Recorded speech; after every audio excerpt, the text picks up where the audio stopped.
परवादेशकी में आज बात होगी सीमा हैदर की। सीमा का अब सच से सामना हो रहा है। एक तरफ यूपी पुलिस और एटीएस की टीम सीमा से कड़ी पूछताछ कर रही है, दूसरी तरफ टीवी9 भारतवर्ष की स्पेशल इन्वेस्टिगेशन टीम ने सीमा हैदर के जासूसी कनेक्शन का इंटरनेशनल इन्वेस्टिगेशन किया है। एक के बाद एक सीमा हैदर के झूठ पकड़े जा रहे हैं। सीमा किसका प्यार, आईएसआई या सचिन? इस सवाल का जवाब मिल रहा है। सीमा के पाकिस्तान से जुड़े होने के कई नए तथ्य सामने आए हैं। जो सीमा हिंदुस्तान में अपनी ससुराल को बता रही है, उसके मायके का पाकिस्तानी सेना और आईएसआई से जुड़े जाल का पर्दाफाश हो गया है। अब सवाल यह है कि आईएसआई की लेडी बॉन्ड वापस जेल जाएगी या पाकिस्तान से में डिपोर्ट कर दी जाएगी? जेल जाएगी या पाकिस्तान जाएगी? अब सीमा हिंदुस्तान में नहीं रह पाएगी। वो जेल जा चुकी है, उसके बाद बेल पे है। अब उसके बाहर भेजने की जो विधिक प्रक्रिया है उस हिसाब से कार्रवाई चल रही है। फाइनल रिपोर्ट आने वाली है, सीमा की सत्य कथा खुलने वाली है। आगे क्या कार्रवाई हो रही है, हमारे पास रिपोर्ट आने वाली है। आप कुछ समय वेट करें, हम जरूर आपको पूरी स्थिति स्पष्ट करेंगे कि आगे की क्या कार्रवाई होने वाली है। सीमा पाकिस्तान की जासूस पकड़ी गई तो जिन्ना लैंड मायूस।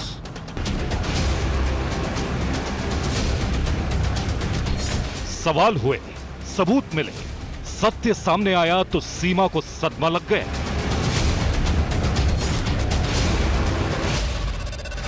सीमा की कहानी पर शंका तो सबको थी, थोड़ा समय लगा, लेकिन जांच एजेंसियों की सख्ती से सीमा का सारा माजरा समझ आ गया है।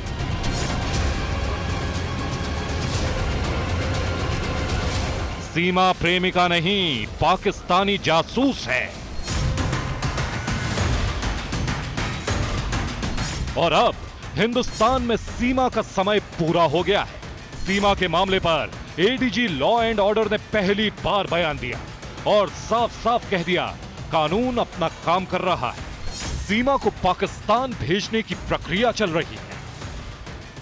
नहीं, अभी इतनी जल्दी ये मामला दो राष्ट्रों के बीच जुड़ा हुआ है, इसमें जब तक पर्याप्त साक्ष्य नहीं मिल जाते कुछ भी कहना उचित नहीं। किस बिंदु पर जांच हो रही, क्या? नहीं, वो तो जब एक बार वो जेल जा चुकी है, उसके बाद बेल पे है। अब उसके बाहर भेजने की जो विधिक प्रक्रिया है उस हिसाब से कार्रवाई चल रही है।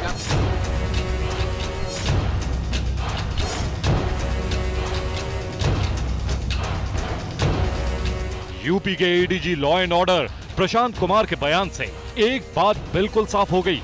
अवैध रूप से हिंदुस्तान में घुसपैठ करने वाली सीमा हैदर वापस पाकिस्तान जाएगी।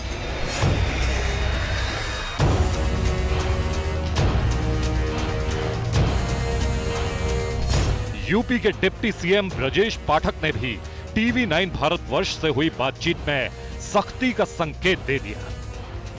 जिस तरह से वो भारत में दाखिल हुई, यहां तक पहुंच गई, नोएडा में मौजूद है और उसे बेल भी मिल गई, बेल पर इस वक्त बाहर है, उसके बाद भी कई तरह के सवाल उठे कि अगर ये प्रकरण इस तरह से रहेगा और इस तरह से वो मौजूद रहेगी आम लोगों के बीच में, तो ये एक गलत संदेश जाएगा या इसकी वजह से संदेश जाता है कि कानून व्यवस्था के साथ आप खिलवाड़ कर सकते हैं। अभी आपको शीघ्र ही आपको कुछ हम स्टैंड देंगे। आगे क्या कार्रवाई हो रही है, हमारे पास रिपोर्ट आने वाली है। आप कुछ समय वेट करें, हम जरूर आपको पूरी स्थिति स्पष्ट करेंगे कि आगे की क्या कार्रवाई होने वाली है। सीमा की सारी कहानी शुरू से संदिग्ध थी। टीवी9 भारतवर्ष के स्पेशल इन्वेस्टिगेशन में खुफिया कैमरों के सामने सीमा का झूठ बेनकाब हो गया था। सीमा को लेकर टीवी9 की स्पेशल इन्वेस्टिगेशन टीम ने 2 बड़े स्टिंग ऑपरेशन किए, जिनमें बड़े खुलासे हुए। इसके बाद ही सीमा की नीयत पर सवाल उठने लगे। सवाल ये कि कहीं ये प्यार फरेब तो नहीं, कहीं सीमा कैमरे के सामने प्यार का ड्रामा तो नहीं कर रही, क्योंकि कई ऐसी बातें हैं जो सीमा के खिलाफ जा रही हैं। उसकी उन बातों से बिल्कुल उलट जो अब तक कैमरों के सामने वो कहती आई थी। सीमा के स्टिंग से खुलासा हुआ है कि उसके पास नेपाल के पशुपतिनाथ मंदिर में शादी का कोई सबूत नहीं था। उसने दावा किया था कि भारत की जेल में रहने के दौरान, यानी सिर्फ 5 दिन में उसने फर्राटेदार अंग्रेजी सीख ली। सीमा ने खुलासा किया कि वो एक बार नहीं बल्कि 2 बार पाकिस्तान से नेपाल आई और वापस लौटी। स्टिंग ऑपरेशन में उसने अपने भाई के बारे में कहा कि अब वो पाकिस्तानी सेना में नहीं है। सीमा ने खुफिया कैमरे पर भी कई सफेद झूठ बोले, इसलिए हमने खुफिया कैमरे पर पुलिस से सवाल पूछे। जेवर थाने में एसएचओ ने कहा कि सीमा 100% पाकिस्तान की ट्रेंड जासूस है। ये मामला हनी ट्रैप केस जैसा है और उसका पाकिस्तानी सेना से कनेक्शन है। जेवर थाने के एसएचओ ने तो यहां तक दावा किया कि सीमा और उसके साथ आए बच्चों को पाकिस्तान के किसी हिंदू घर में रखकर ट्रेनिंग दी गई है। क्या सीमा किसी बड़ी साजिश के मकसद से भारत आई है?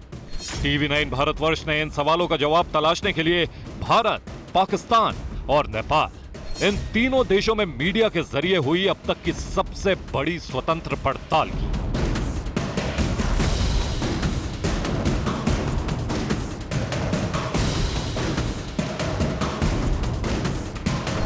एक तरफ यूपी पुलिस और एंटी टेररिस्ट स्क्वाड सीमा से पूछताछ में जुटी है और दूसरी तरफ टीवी 9 भारतवर्ष पर लगातार सीमा से जुड़े खुलासे हो रहे हैं और अब तकरीबन तय हो गया है, सीमा या तो डिपोर्ट होगी या गिरफ्तार।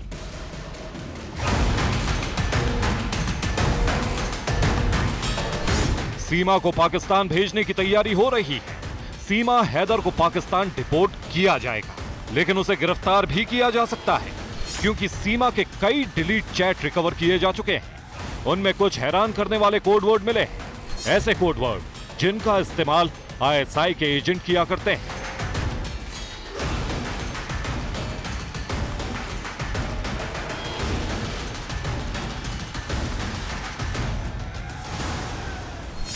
फूफी और फल, ये दो अक्षरों के दो शब्द सीमा की सीमा पार से हो रही चैट में बार बार आए हैं। एटीएस को शक है कि ये दोनों शब्द आईएसआई के कोड वर्ड हैं। बातचीत के दौरान सीमा अक्सर मैसेजिंग, चैटिंग के दौरान इस तरह के कोड वर्ड का इस्तेमाल किया करती थी।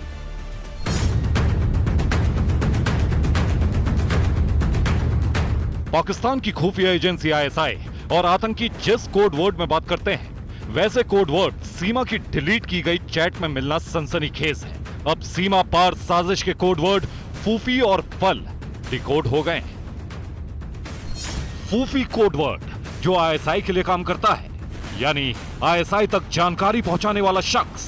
फल कोड वर्ड पैसों के लिए इस्तेमाल होता है, यानी आईएसआई साजिश के बदले चुकाई जाने वाली रकम को फल नाम देती है।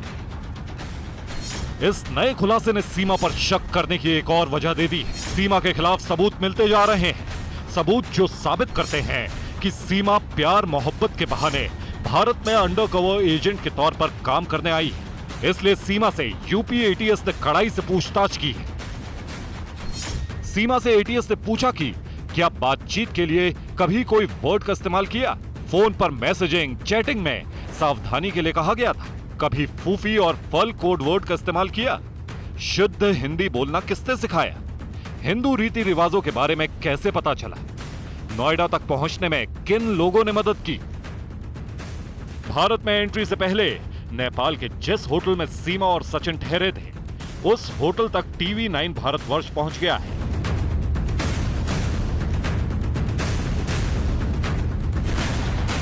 हमने उस होटल के मालिक से बात की है और सीमा और सचिन से जुड़े सवालों के जवाब ढूंढे हैं। हमने अभी जो वो लोग जब यहाँ पर ठहरे थे, हम लोग ने बहुत सर्च किया तो मिला भी नहीं उनका नाम, और कुछ नेम से वो लोग। अच्छा, रजिस्टर वगैरह में आपने नोट किया था उनका नाम? हाँ, नोट किया था सर, लेकिन मिल रहा ही नहीं। उस डेट में इंडियन लोग तो बहुत है, लेकिन वो नाम थोड़ा मैच नहीं हो रहा है सर। अच्छा, सीमा ने अपनी पहचान क्या बताई थी? आपको बताया था वो पाकिस्तान की रहने वाली है?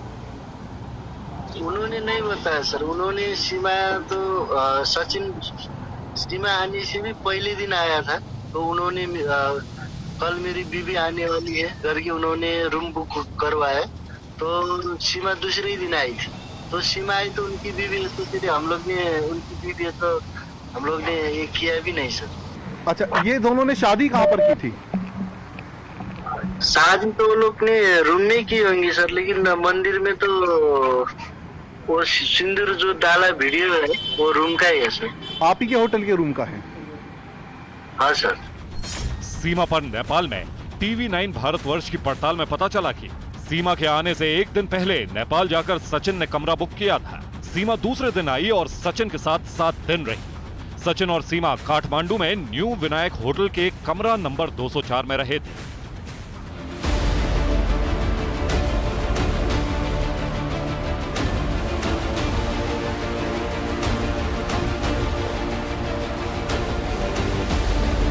टीवी 9 भारतवर्ष की टीम नेपाल के उस होटल तक भी पहुंची है जहां सीमा और सचिन रुके थे और कथित तौर पर जहां सचिन ने सीमा की मांग में सिंदूर भरकर उससे शादी की थी।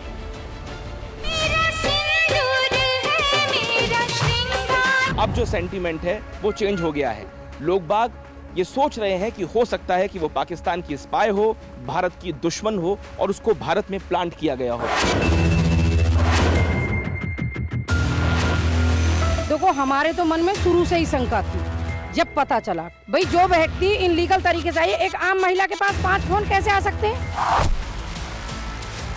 किस चीज वजह से आई है? 4 बच्चों को साथ लेके आई है, चोरी चुपके आई है।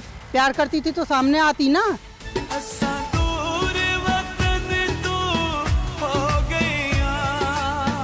वो पूरे यहाँ आके कोई स्लीपर सेल हुई, जासूस हुई, उसने कोई यहाँ पे आके ड्रामा किया तो सचिन थोड़ी झेलेगा। तो हमारे हिंदुस्तान में कुछ गलत करने के लिए आई है तो सीमा तेरे बस की, हिंदुस्तान में कुछ गलत करना बस की नहीं है। देश पूरे दस्तावेज भी निकाले हैं, उसके पास से 4 पासपोर्ट भी है, सिम भी है, उसके फ़ोन का डाटा भी डिलीट हुआ है। तो सारा सब कुछ प्लानिंग के तहत ही हो रहा है।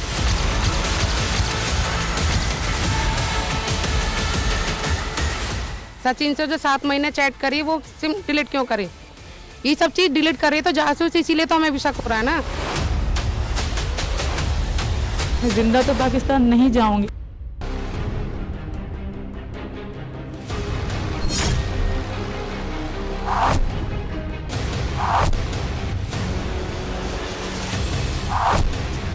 अब तक टीवी 9 भारतवर्ष की इंटरनेशनल जांच में सीमा को लेकर 5 बड़े खुलासे हुए हैं।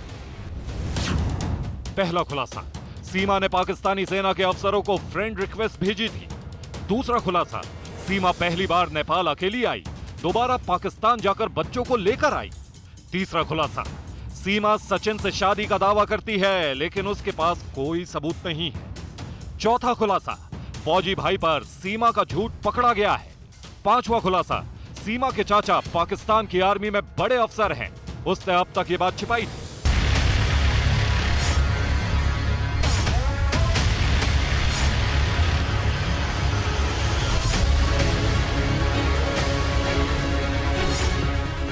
सीमा के भाई ने 2022 में पाकिस्तान की आर्मी ज्वाइन की थी।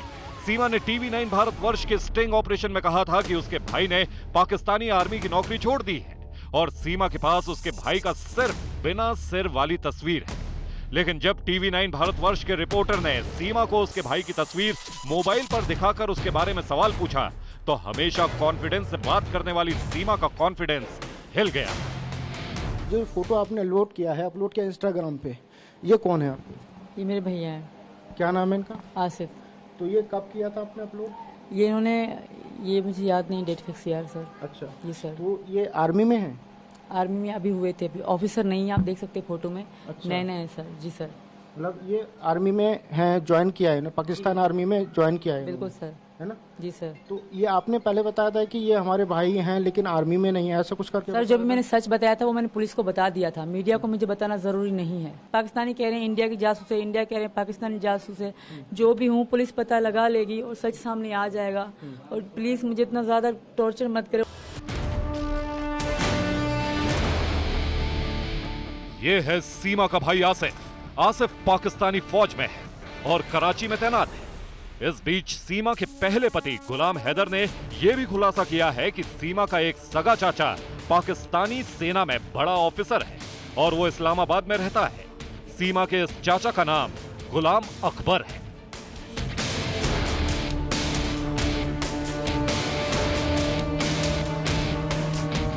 सीमा जब नेपाल आई तो उसके पास 4 फोन थे, जिनमें से एक की सिम निकालकर उसने फोन तोड़ दिया था। फॉरेंसिक एक्सपर्ट की टीम सीमा के इस फोन का डेटा रिकवर करने में जुटी है। एटीएस को शक है कि उसके मोबाइल में कई राज छिपे हो सकते हैं। सीमा से एटीएस ने सवाल किए। नेपाल से भारत में घुसा जा सकता है, कैसे पता चला? जवाब, सीमा ने इसका कोई ठीक ठाक जवाब नहीं दिया। फिर एटीएस ने सवाल पूछा, फोन का डाटा क्यों डिलीट किया? इस पर सीमा ने फोन हैंग होने का हवाला दिया। फिर एटीएस ने सवाल पूछा कि सचिन ने पाकिस्तान में कब कब पैसे भेजे। सीमा ने इसके जवाब में कोई जानकारी नहीं दी। एटीएस का इसके बाद सवाल था कि पाकिस्तान से भारत आने में 12 लाख खर्च किए, पैसे कहां से आए? इसका भी सीमा ने कोई संतोषजनक जवाब नहीं दिया। फिर एटीएस ने पूछा कि पाकिस्तान में टिकट किससे बुक करवाई। इस पर सीमा ने कहा कि उसे एजेंट का नाम ठीक से याद नहीं है। एटीएस ने फिर पूछा, पाकिस्तान में घर किसको बेचा, कितने में बेचा? इसके जवाब में सीमा ने कहा कि उसने घर डीलर की मदद से बेचा, लेकिन अमाउंट नहीं बता पाई। फिर एटीएस ने पूछा कि पबजी गेम भारत में कितने लोगों के साथ खेला। इस सवाल के जवाब में सीमा ने कई बार बयान बदले। एटीएस ने फिर पूछा, यूनिफॉर्म पहने लोगों को फ्रेंड रिक्वेस्ट क्यों भेजी?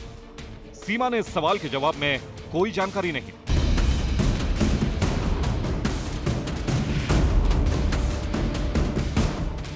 कि मतलब मुझे ले जा मुझे परदेश, इस तरह की मैं लिपसिंग करती थी उन गानों पे।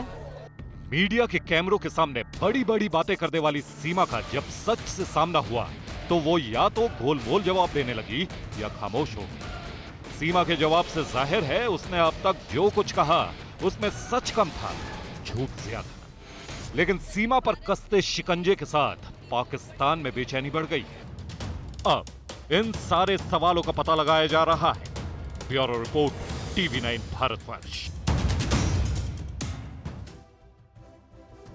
लेकिन आइए बात करते हैं सीमा की मोबाइल मिस्ट्री की। दरअसल सीमा के पास एक दो नहीं कई मोबाइल मिले हैं और उसको लेकर एक मिस्ट्री जरूर है। तो देखिए कौन कौन से मोबाइल किस किस रंग के बरामद हुए सीमा के पास से या सीमा के पास थे। देखिए बरामद मोबाइल, पहला मोबाइल हरे रंग का टेक्नो मॉडल है, टूटा हुआ है। दूसरा मोबाइल नीला ओप्पो A17 है, सिम के साथ है ये। तीसरा स्लेटी है, इन्फिनिक्स है, सिम के साथ है। चौथा नीला है, पोको X3 है, सिम के साथ है। और इसकी वजह से भी बड़े सवाल खड़े हुए हैं। पाकिस्तानी कंपनी जोंग कंपनी की सिम है इसमें, और जो सिम नंबर है वो ये है जो मौजूद है सीमा के पास मौजूद मोबाइल के अंदर। ये सिम पाकिस्तानी कंपनी का है और उसका सिम नंबर भी सामने है। और इसी वजह से कई तरह के सवाल उठ खड़े हुए हैं सीमा के दिए हुए जवाबों को लेकर भी, उसके पास मिले इन मोबाइल फोन्स को लेकर भी सवाल उठ रहे हैं।